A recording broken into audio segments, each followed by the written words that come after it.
And we're live. Welcome back, everybody, to Rising FinTech episode number 8. So in this webinar series, we're talking about all the fun things related to FinTech and sometimes a few other things here and there. Today, we're joined by Atyab Tahir, the country manager of Mastercard, and then also we have Mo Ali Yusuf, the vice president of Checkout, two rather large companies maybe you've heard about. So Atyab, if you want to give a quick introduction, that would be nice. Sure. Yeah, I just took over this role a few months ago, and it really was a baptism by fire. Because as I was just ramping up, COVID happened, and we are just living in the reality of that at the moment. Mo? Great, thanks. Yeah, so hi everyone. Nice to speak to you again. I work for Checkout.com. We are a global unicorn fintech. We just announced our Series B last week. Have very big ambitions for Pakistan as a market, and already working with a number of clients there and some of the banking partners. And looking forward to this chat. Thanks for having me, guys. Yeah. Thanks to both of you for coming back. And then I'm Brandon, CEO and founder of SataPay, a very tiny company in comparison to these two giants here. But hopefully, maybe one day we'll make it there. So at SataPay, we're essentially bringing modern financial services to Pakistan, the 5th most populous country in the world now. And we just received our in-principle approval just a few weeks ago, and hopefully we'll be launching in the next few weeks, inshallah, as they say. So today we're going to be talking about the cost of cash, which is a pain point that we've been experiencing here in Pakistan, where cash is king. So Atyab came up with a lovely title for this webinar series, which was Dethroning the king. So anyways, yeah, in your experience with Mastercard, you guys are at the forefront really of fighting cash. Not just in developed markets, but now you're spending a lot of time in emerging markets. So how do you see things going, especially in the last 3 months? How have things changed? Oh, things have really picked up, right? So what we're seeing is a lot more people using their debit card and doing transactions online. However, that's still a drop in the ocean because 88% of transactions that are done in Pakistan formally are done by cash. Informally, it's a lot bigger. I'm not about to claim victory over this war on cash because we haven't even scratched the surface at the moment.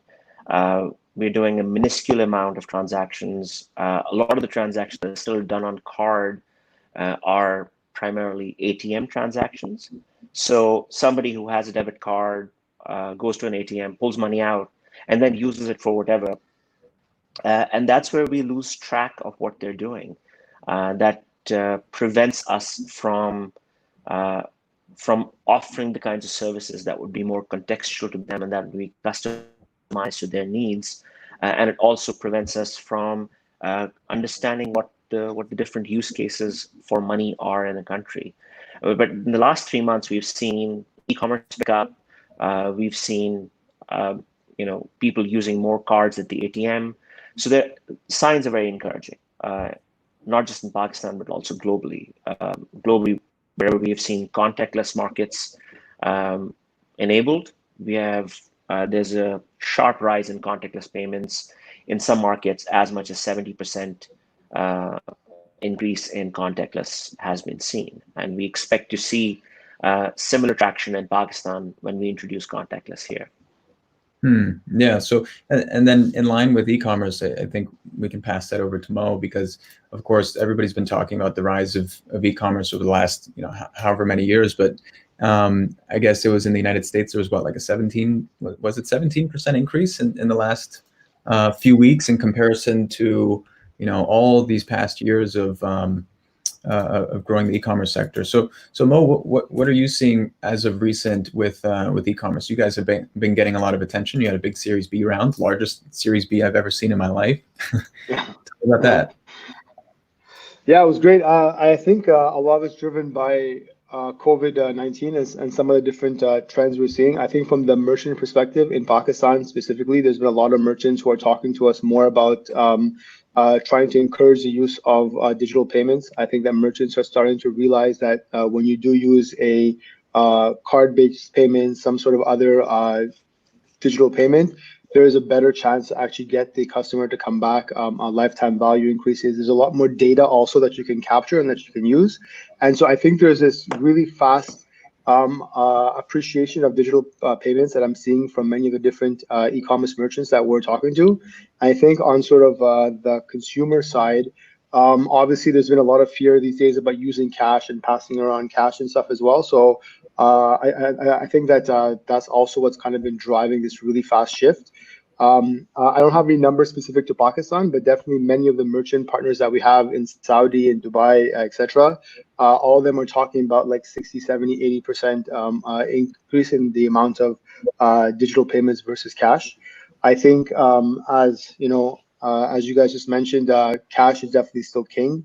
Kind of the number which still I keep hearing is about anywhere between 60 to 80% of online transactions are still paid with cash in Pakistan. But I think there's definitely like momentum behind seeing this shift.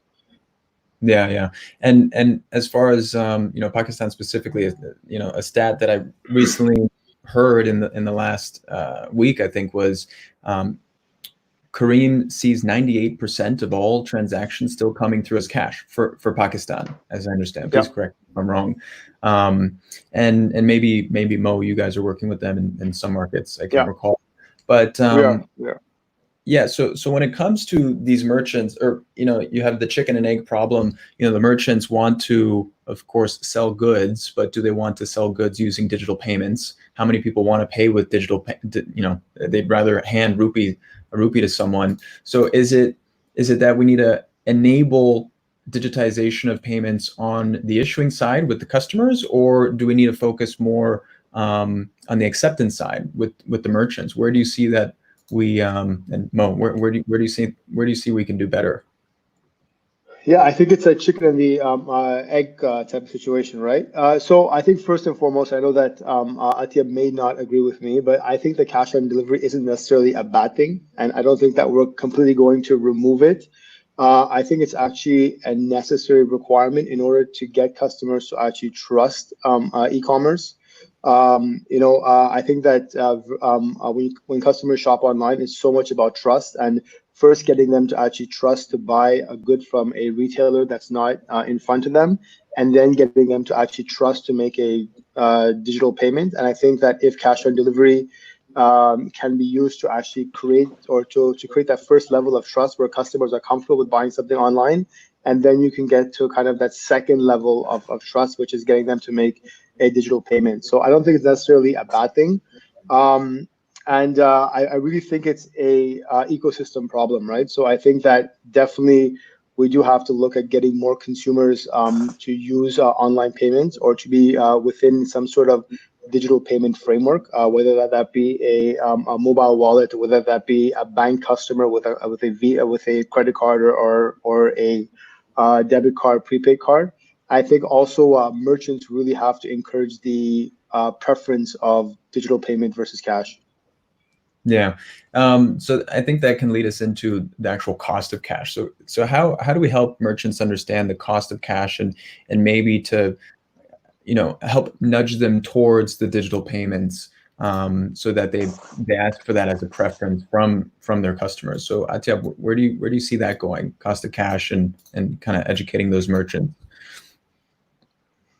Yeah. So usually, if you talk to a typical merchant, they don't see any costs associated with handling and managing cash, right? It's sort of is intrinsically part of the business, and they don't really think about it on what they're losing on the value of cash and what they're losing in terms of handling the cash altogether. Things as simple as dirty bills or bills that cannot be used, mutilated, otherwise. Receiving those, storing those has a lot of costs associated. There's a lot of research in the market shows that from the time a merchant receives cash to the time they use it again, that cash has already lost 1 to 2% of its value depending on their buying cycles and depending on how they're ordering inventory. But the overall cost of cash for a merchant on a month-to-month basis is 3 to 4%. That means they're losing that value on cash, if you analyze it, at a very high rate. And when you compare that to the cost of digital transactions, that cost is a lot lower. Although there is a ticket price shock at the beginning when you talk to a merchant about the MDR that they would have to pay. But if you mark that against what the value they're losing on the cash that they're using, that cost is much lower. We need to do a better job in communicating that to the merchants. We need to help them understand that using cash is, although it may be easy and it may be the laziest thing to do, it's also perhaps putting a lot of value at risk for their business. One of the things that we have seen is that small merchants don't necessarily delineate between personal expenses and business expenses. And they're using the same drawer to manage the kitchen manage the kitchen, as well as manage the business. And at the end of the day, they're wondering what's happening to their cash flow. By formalizing these payments, by digitizing the acceptance of payments, what we would do is not only be able to provide them a better understanding of how their cash is flowing in, but also a better understanding of how to manage that cash, how to channel that cash into inventory management, into payroll management, and in kitchen management as well. And all of that, if you associate cost to all of those activities, manual activities that the merchants are doing, all of that cash, the cost of cash actually adds up being a lot more than a simple move over to POS-based transactions or QR-based transactions, or now internet payment gateway-based transactions. Yeah, so as far as looking at alternatives to cash, if we're educating merchants, potentially we're telling them about how expensive it is to accept payments in comparison to what it costs to transport, deal with fraud and all these other things that are associated with cash. People stealing cash who are working for you.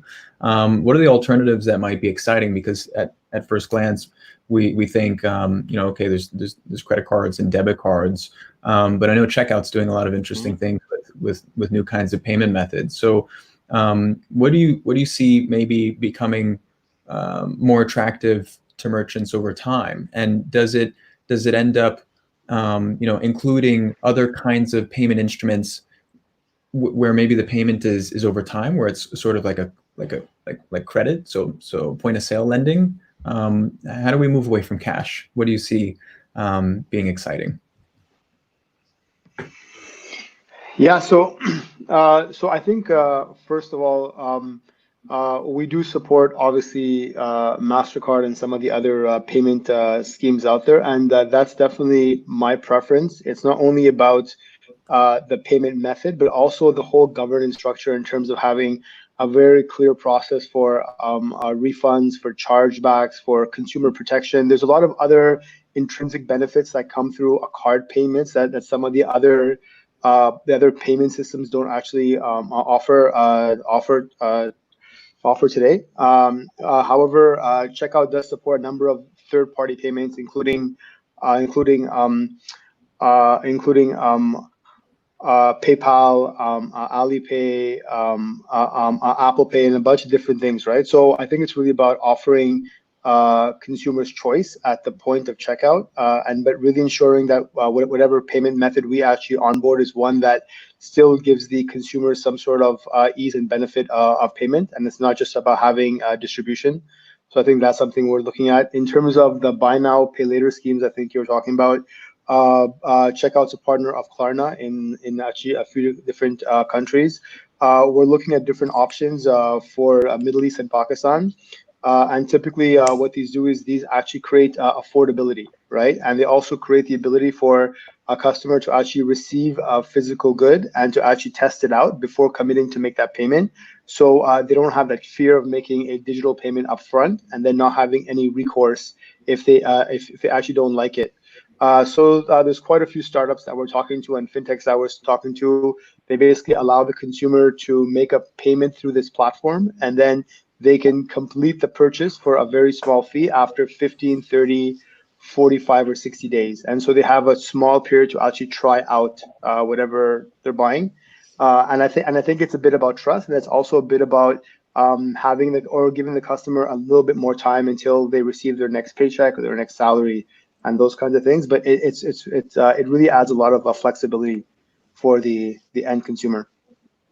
Yeah, Klarna, with this whole buy now, pay later, I think has really created some magic. They're one of my favorite fintechs around the world. So Yeah. the idea of being able to pay later, I think meshes really well in markets like Pakistan, where cash on delivery has kind of just been the norm. So helping get people away from cash using something like that is interesting, and especially if we can bring the point home to the merchants, where when you do this, potentially you have a higher conversion rate and maybe larger basket sizes when people buy things, because it's more affordable if you can pay later potentially, or pay over installments. Right. Yeah. So is anybody doing that over here in the region? I think maybe I saw one or two fintechs who are working on that. Are you working with Klarna over here in the Middle East? So there's 3 fintechs that we're talking to here in Dubai, and they cover Middle East, and actually 2 of them have expressed a lot of interest in Pakistan. So I know that they're actually looking at these countries, and they've been approached by a few different parties to kind of bring it there as well. And I'm not sure of any local Pakistani startups, but I'm hoping after this call we actually might have a few that might start it. Yeah. Maybe we will. Yeah. So I mean, in order to they're actually There you go. just to that point, there are a couple of startups in Pakistan that are working on installments, and they're also working on subscription. So that's a model that we've seen grow significantly in other parts of the world, where you subscribe to a set of goods, and it is provided to you as a service over a period of time. So we will see these models emerging. Banks tried installments at checkout for quite a while, and I think a couple of the banks have now gotten it right, partnering with Daraz, where they are now doing automatic installments. But in order to do installment, you have to have a credit card first, not realizing that 80% of the market does not really have access to credit cards at the moment, or debit cards for that matter. And being able to convert that cash on delivery purchase into an installment-based purchase, we should look at the wallets as a way of doing that, so that people can put in money on an ongoing basis, and we sort of create some sort of a credit assessment where a couple of months down the road, when they've paid the installments, we try to move them formally into a credit arrangement with one of these telco-owned banks that also have the ability to give out loans. And now, from what I'm understanding, they're also talking to the state bank to get the ability to do consumer-based financing product as well, or not just production loans. Yeah, so there is opportunity in installments.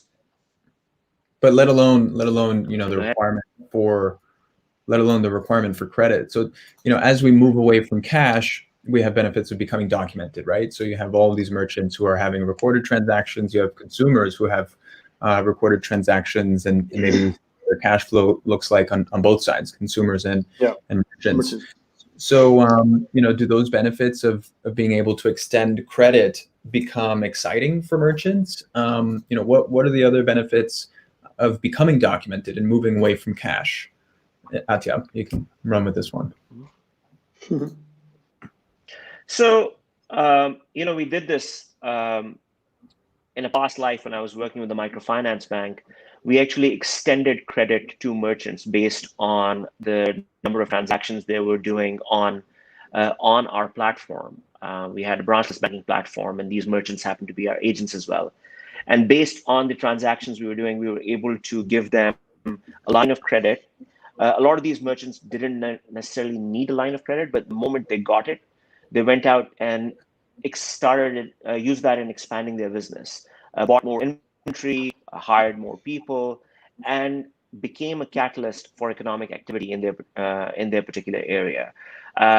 There is a case for that, that as we move merchants away from cash transactions, and we get to see more of the transactions that are being conducted at their point of sale, we can actually use that information to provide them the kind of services that they need to enhance the business. Right now, if you look at how banks are approaching SMEs and primarily the merchants, they look at it specifically from a lending lens. And I keep saying this over and over again, that we have to change this and look at it from a business facilitation lens, where the loan isn't necessarily about just giving them money. It's about helping them achieve an objective that helps them expand the business. And by continuing to do transactions in cash, that's a visibility we will not have. That's a visibility we need to understand what the problems on the ground are, so we can get partners like fintechs and startups to solve for those problems and then take those solutions to down market to the merchants. So it's not just about lending. It's actually largely about becoming a partner that helps them grow their business and helps them run their business in a streamlined fashion, as long as we have access to the right kind of data from them. Mo, Yeah, I was going to say, in addition to, I think, those kinds of benefits around getting financing and loans, there's also a big benefit around making supplier payments, right? So typically, if you are a small business or if you're a business, you do have to pay your suppliers, your vendors, and all that kind of stuff. And so it just makes it a lot easier if you've already got the cash in a digital form, as opposed to collecting cash and then putting it into a bank account and then sending out payments, reconciling those payments. It just makes the whole movement of money in and money out a lot easier as well for these businesses. Makes me wonder, does the government have any role here to help facilitate this? Is it on the tax side, looking at rebates? Is it digitizing payments to government? Do you guys have any thoughts there? Atyab, maybe? I think we've spoken about this before. So government has a big role to play, right? Government is the largest payer in the country. They have a huge payroll. They have a huge list of vendors that they pay, and they have a huge list of suppliers from whom they buy. And now in COVID times, what we've seen is that they have a huge pool of social safety net payments that they're making.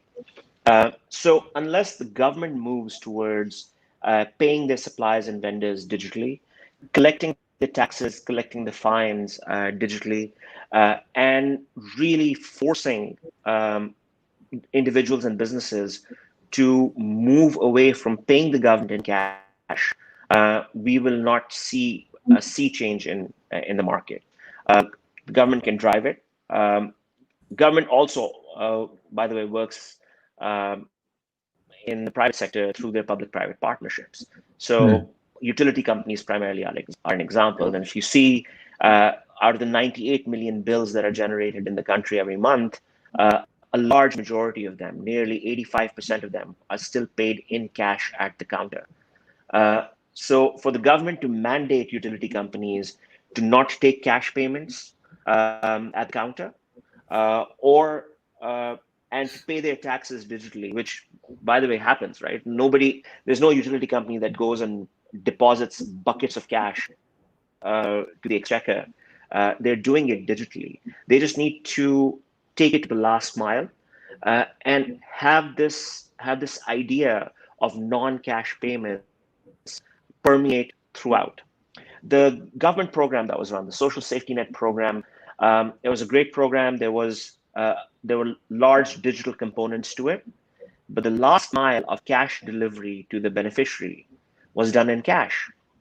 A large bank set up hundreds of POS terminals in emptied out schools, emptied out government offices and playgrounds, where people were sitting there with these GSM-enabled POS machines and handing out 12,000 rupees a piece.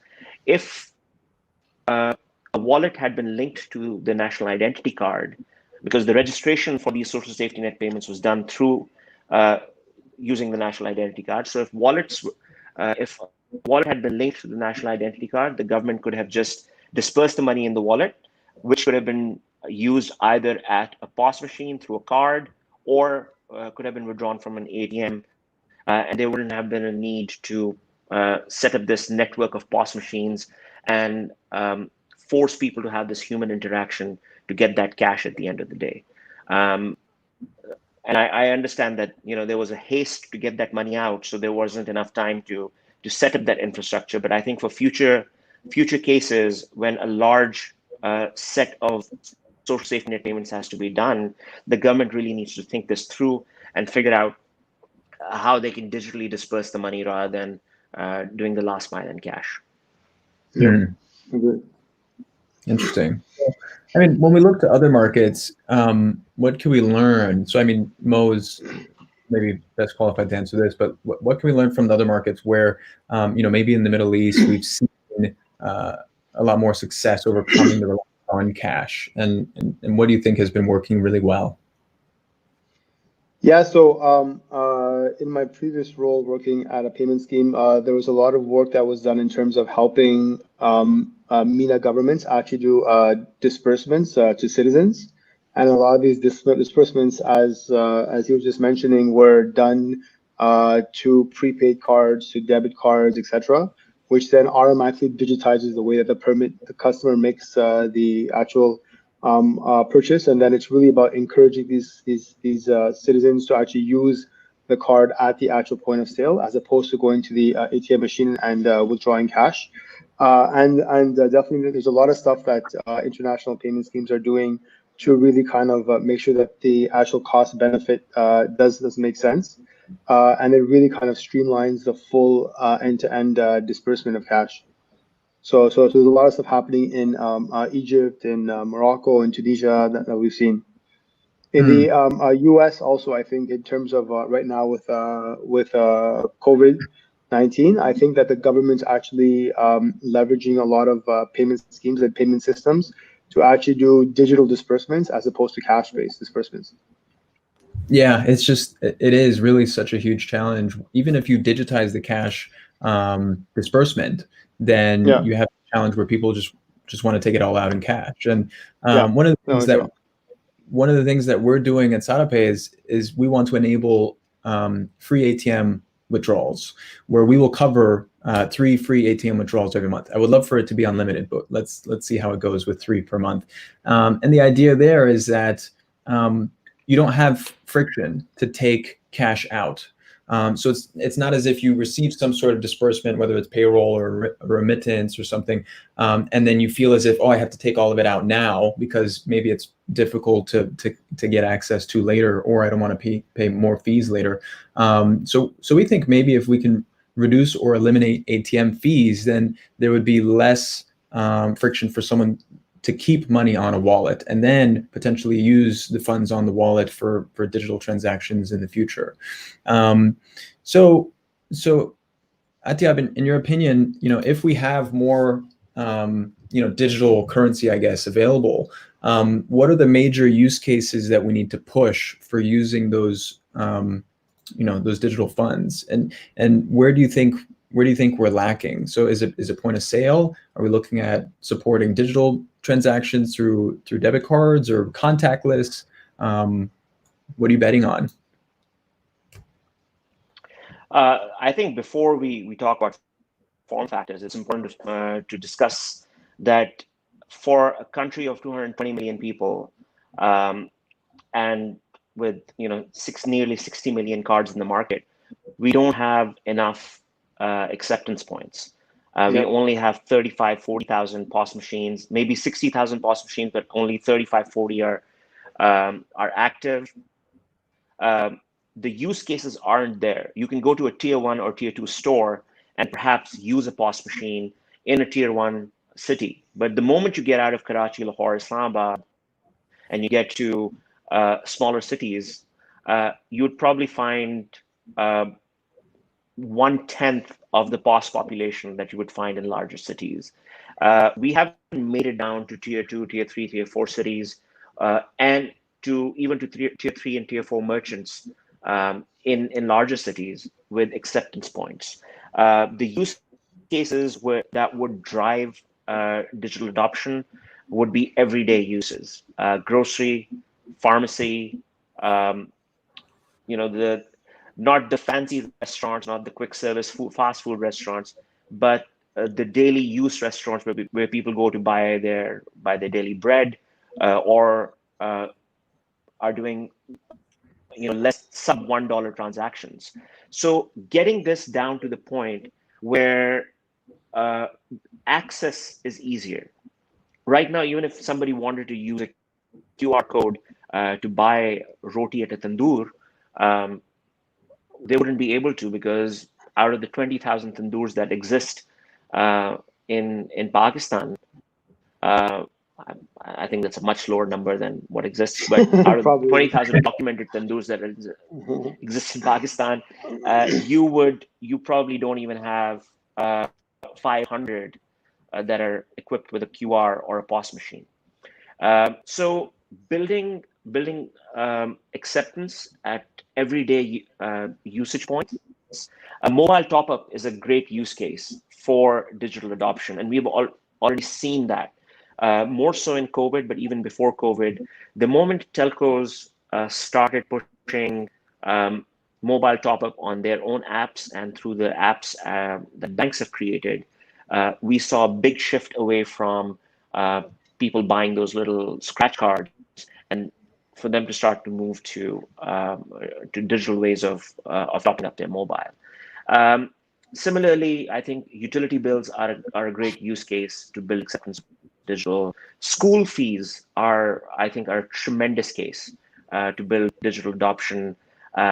We've got close to 20 million kids that are paying fees at different schools, but they have to stand in line. Similarly, university students have to stand in line, sacrifice the time of hanging out in the quad and hanging out with the friends, and actually going to the bank and paying their college fees. So school fees, college fees, utility bills, daily use payments is what we need to permeate into.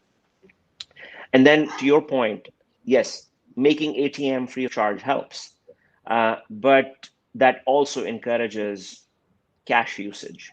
And I think till there are enough use cases out there for people to keep money in their wallet or keep money in their account, they will continue to keep withdrawing money from the ATM because they want to have that comfort that they can go into a random street somewhere with the need to buy a hardware tool or whatever, and they wouldn't have to turn away because that merchant only accepts cash. So on school fees, I think the opportunity size is about $1 billion or something, right? And that's something that Checkout and Mastercard have actually been talking about the last 2 weeks on how we can help to kind of facilitate that push. Yeah.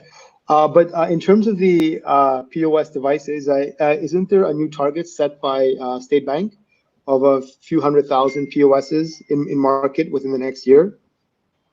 Do you guys remember that? It's been informally set, and they have.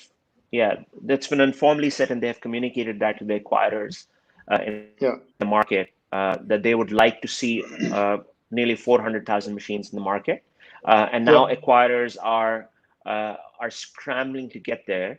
There is a need for lower cost POS devices to be introduced in this market, so that our import bill goes down, and maybe something that's smartphone based. For contactless when the adoption kicks in.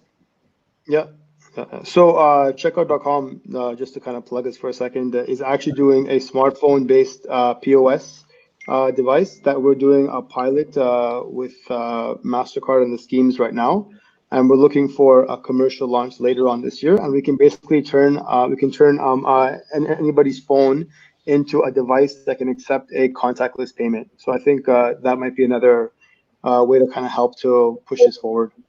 That's exciting. So that's a 2-in-1 plug.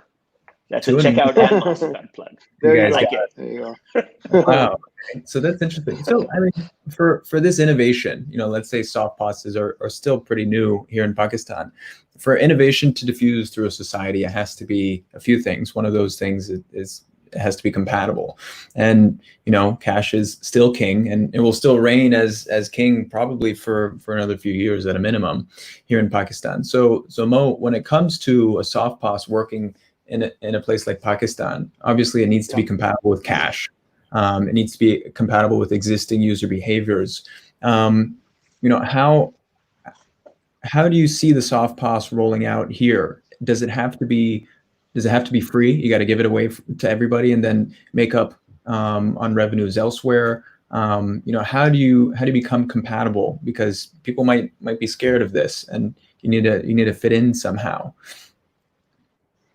Yeah, that's a good question. So Checkout actually has much larger plans for our Softpass capability that we'll be sharing soon. I think that the initial use case that we want to solve for is all of our delivery partners who have drivers, and these drivers have apps. We're actually going to install a Softpass app directly onto the app. So at the actual time of delivery, if the customer has chosen to pay with card on delivery, or they've chosen to pay with cash on delivery, at that point, there could be an attempt to have the customer actually pay with a digital payment, with a contactless payment.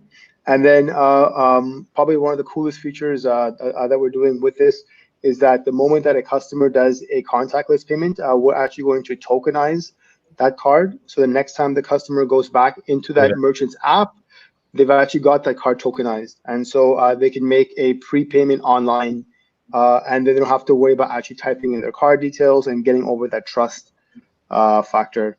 And then in terms of the roadmap, we're basically looking at a lot of different payment options, a lot of features that we're going to be sharing at some point this year.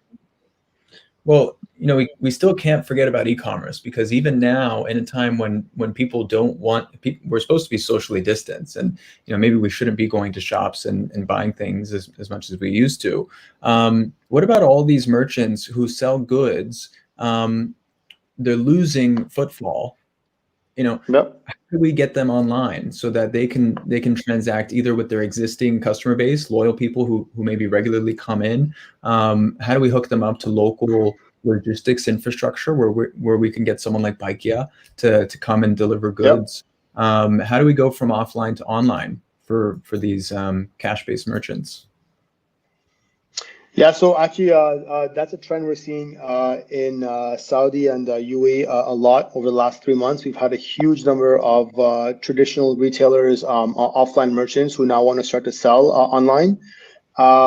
And so typically, if they're bigger, then they might use a major e-commerce platform. If they're smaller, they use a marketplace, or they kind of build their own Shopify site. Checkout has a pay by link feature, so you don't have to build a checkout funnel. You can just email the customer a link that they can click on to actually complete their payment there. I know that Saada is also, I think, planning that as well. And then I think in terms of fulfillment and stuff, they typically work with third-party fulfillment partners. There's quite a few in Pakistan as far as I understand now. I think really the kind of biggest challenge is that I've seen is that merchants have to realize that there's a big mindset shift. So yes, you're saving e-commerce versus physical retail in terms of the storefront and these kinds of things, but it takes a lot of investment in terms of marketing, branding, UI and UX, and those kinds of things. So there's definitely a lot of resources, but I highly encourage anyone thinking about going from offline to online to really understand the space, because it is definitely a big investment, and the learning curve is quite big also. So it makes sense to work with really proper, trusted partners. Yeah. Well, it doesn't have to be a huge investment, because even the payment links thing, if you can just send a payment link, you can send a link over WhatsApp to a customer, and it can be that simple, and you don't need the whole for it. Yeah. Atyab, any comments on that? Otherwise, we might take some questions. Yeah, so my one comment was that now that every bank is waking up to the idea of becoming digital, this is a space that they can get into, right? They can set up their own easy to use, easy to onboard marketplaces, where it's the small merchant that gets on board. Not every bank has to offer the same Khadi Gul Ahmed and the big merchants on their marketplace. It could be the smaller, round the corner grocer on your marketplace as well, that where the onboarding time is a few minutes and the marketplace store setup time is another few minutes at best. And they could be up and running, accepting payments and making deliveries using the likes of Bikea and Foodpanda and Cheetah in the country to fulfill orders. This goes back to the idea of Uberizing everything, if you will. And there's an opportunity for banks to Uberize the Kiryana store experience. The Kiryana store is the mom and shop around the corner. And being able to channel those orders based on proximity locations. There's a checkout marketplace that's available that Mo talked about. Similarly, there's something we offer as well called Simplify that a bank can use to just set it up and start to offer their services. It also comes with real-time merchant onboarding, which I think was a challenge prior to the regulation came into the market, where merchants can now be onboarded effectively in a few minutes, and they can start to sell and accept payments right away. And this is a space that I'm looking forward to seeing grow very quickly in the next few months. An interesting thing about those regulations is that, or maybe there was a recent circular from State Bank of Pakistan, but I think they kind of opened up the door. Correct me if I'm wrong, but it seems as if they opened up the door for maybe less formal merchants. So like you could just be someone in your town who has a smartphone, and you can onboard yourself as a merchant and sell digital goods to other people. So there's I forget the name of it, but there's an awesome fintech in Africa doing this, something with a K.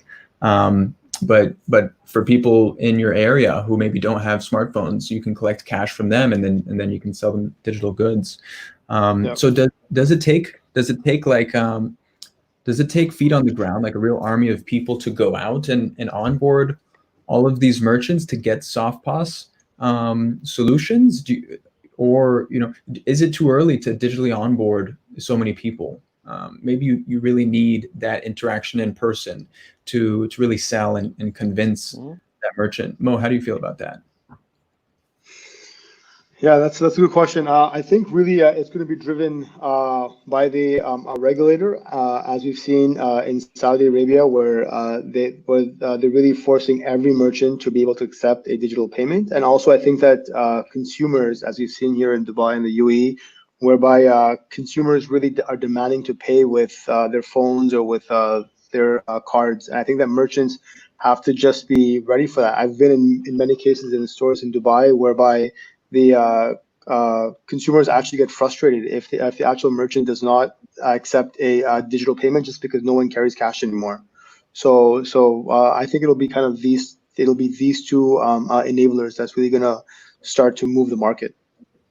I can't wait for that when we finally get away from cash. I'm allergic to cash. Asad, who's producing the show for us behind the scenes, you want to bring in some questions? I'm sure we have a few good ones. There we go. So nice. Do you guys see Pakistan moving towards NFC? QR has been launched by many great banks and fintechs, but it's still not widely popular because the population doesn't see the need for it yet. Sumia. Mo, why don't you take that one? Not Mo, Atyab. This is up your alley. We both do it. Go ahead, Atyab. You go first. All right. So look, I've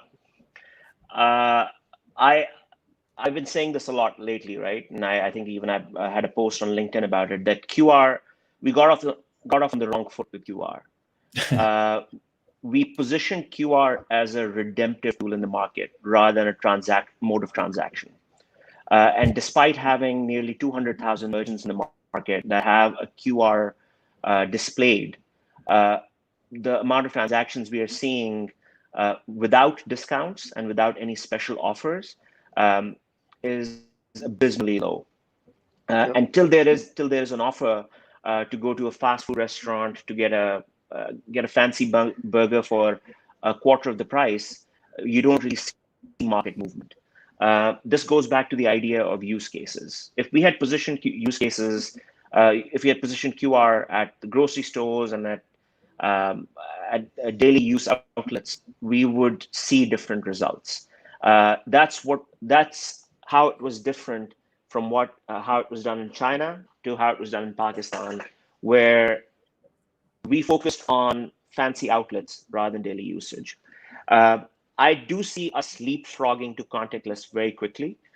We have seen that wherever contactless has been introduced, uh, people have preferred to use that option. And in Pakistan now that there are a healthy number of cards in the market, just Mastercard cards are over 4 million that are contactless enabled. And with cross-pay options coming in like Samsung Pay and Android Pay and Apple Pay, which are not too far from the Pakistani market, you would find that contactless adoption would be much quicker than QR adoption, and may even leapfrog it to the point that it becomes a primary mode of payment in the next few years. I subscribe to that. No? I agree with that 100%. 100%. I think that QR, the kind of two things that I'm not a big fan of is one, that there's this idea, there's a lot of fintechs who try to create a sort of closed loop QR system, which hardly ever works because they have to get consumers on board, merchants on board. It just doesn't work. That's number one. And number two is that the QR process from the consumer perspective is still very, very clumsy. You still have to sometimes open the app, authenticate, and all those things. Versus contactless payment, you can just tap the card, or if you have Apple Pay or Google Pay, you're just tapping your phone, and it's just so much faster. It's quicker. It's easier. So I totally agree. I think that once contactless gains a bit more scale, I think that consumers will very quickly just start to move to it. Yeah, that's a nice feature. I'm definitely waiting for as well. Okay, Asad, let's bring in another question. I love how this. I love how StreamYard puts the questions right here in front of us. Good. I love it.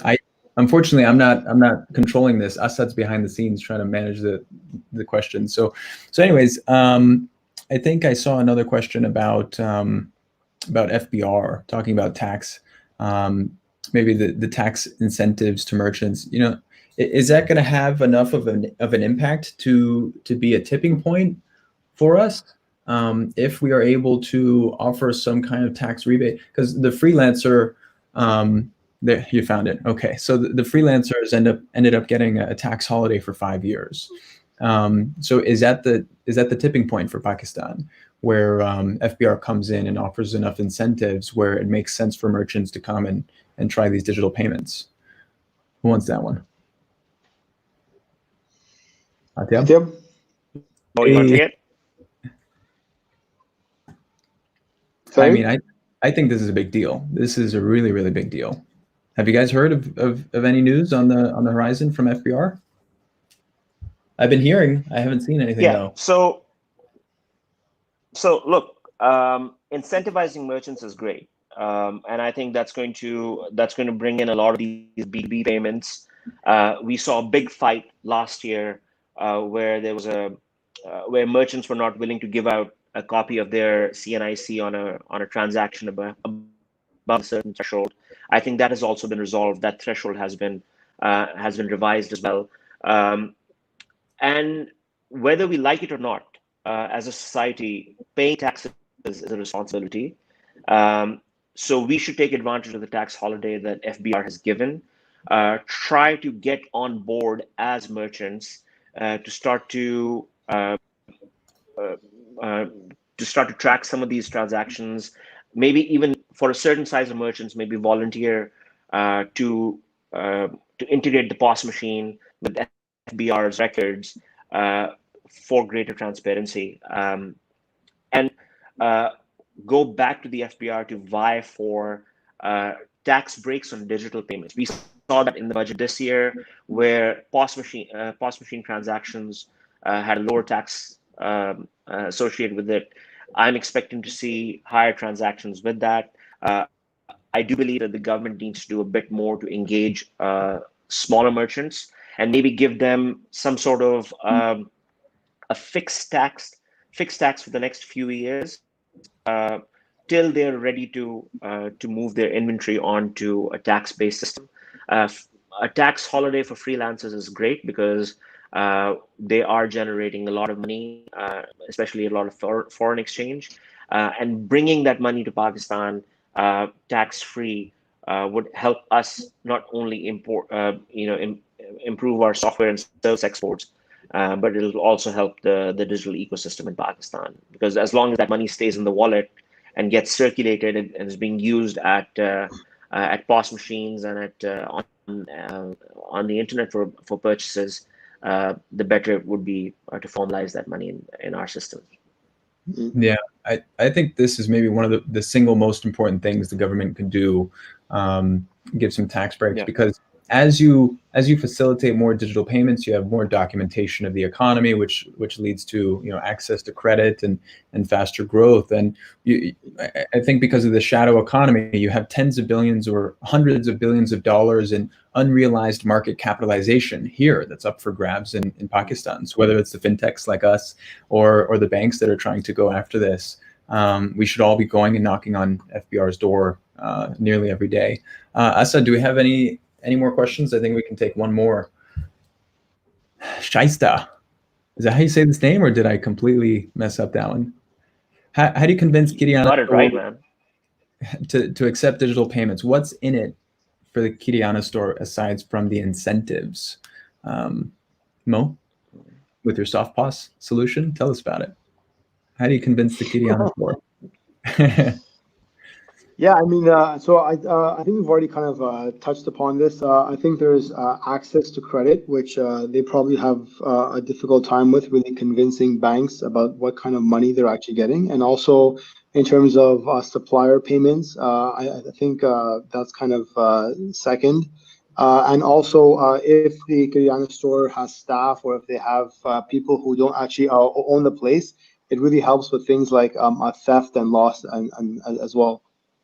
So a lot of transparency, governance, control, all that stuff is a really big benefit of digital payment.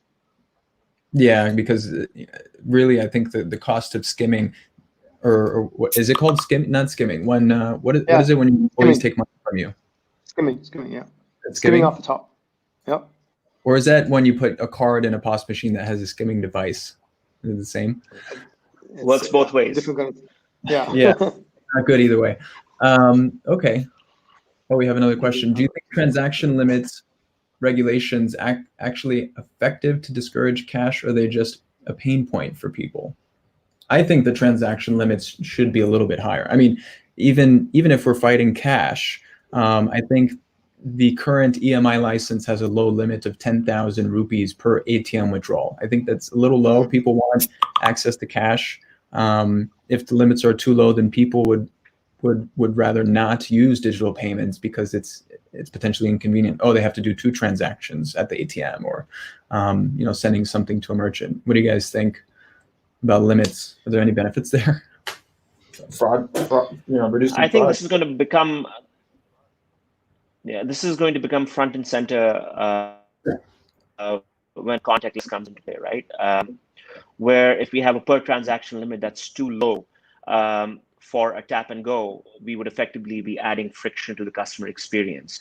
And from what I have seen come out of the State Bank during my conversations, they're actually looking at it from a very constructive point of view, where they're looking to set limits which would be acceptable for most transactions in the market, and then having this be a soft limit where it's not a hard decline if you cross that limit, but the next step is to just tap and enter a PIN rather than just tap and go.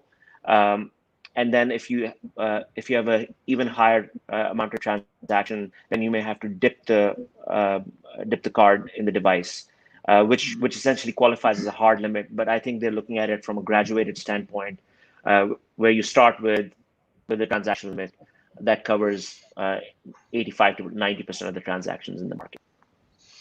Yeah.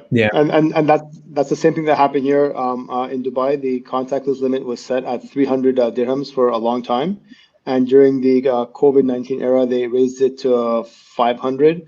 Kind of looking at transactional data and trying to understand